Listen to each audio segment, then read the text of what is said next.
Video کو پورا دیکھیں۔ اگر ویڈیو پسند آئے تو لائک، شیئر اور کمنٹ کریں۔ مزید آنے والی ویڈیوز کے لیے میرے چینل قاف سے کہانی کو سبسکرائب کر لیں تاکہ نئی آنے والی ویڈیوز آپ تک بآسانی پہنچ سکے۔ شکریہ۔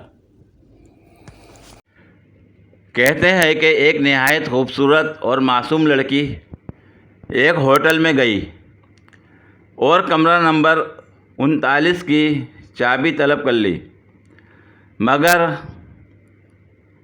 ہوٹل کے مالک نے کہا کہ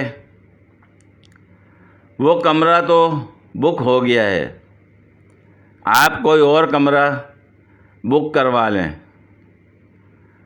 لڑکی نے اصرار کیا کہ وہ کمرہ مجھے چاہیے، کیونکہ اس کمرے کی کھڑکی سے باہر کی تازہ ہوا لگنے کے ساتھ ساتھ باہر کی سیر و تفریح بھی ہو سکتی ہے۔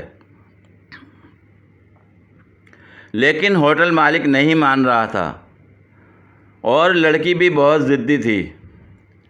آخر کار ہوٹل کا مالک ہار گیا اور لڑکی جیت گئی تو کمرے کی چابی لڑکی کے حوالے کر دی۔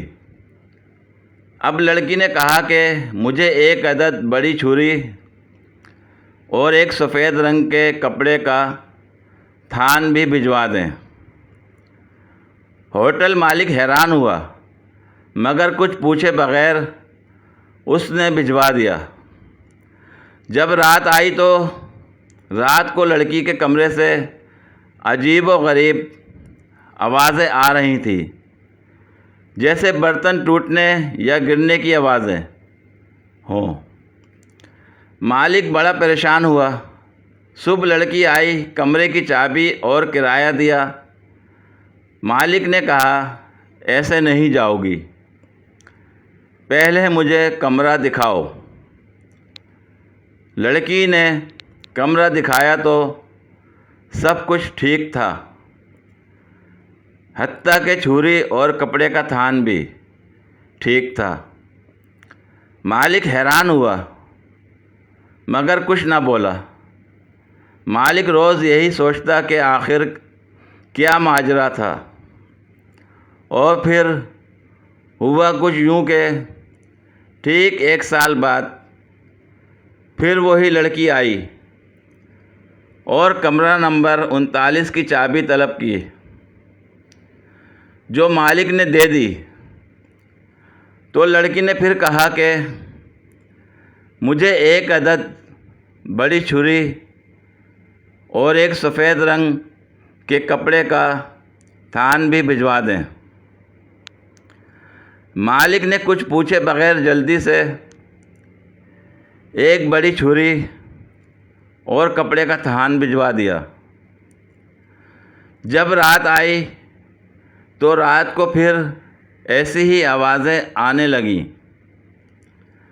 جو 1 سال پہلے آ رہی تھیں۔ صبح لڑکی آئی، کمرے کی چابی اور کرایہ دیا۔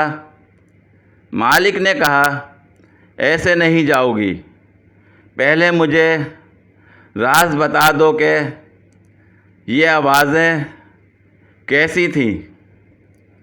لڑکی نے کہا ٹھیک ہے، بتا دوں گی، لیکن وعدہ کرو کسی کو نہیں بتاؤ گے۔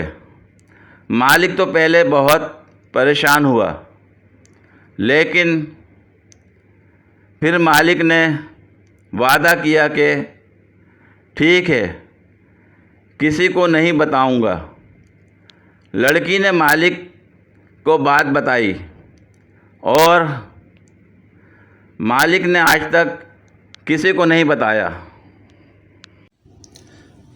پوری ویڈیو دیکھنے کے لیے شکریہ۔ اگر ویڈیو پسند آئی ہو تو لائک اور شیئر کریں، کمنٹ میں اپنی رائے کا اظہار کریں۔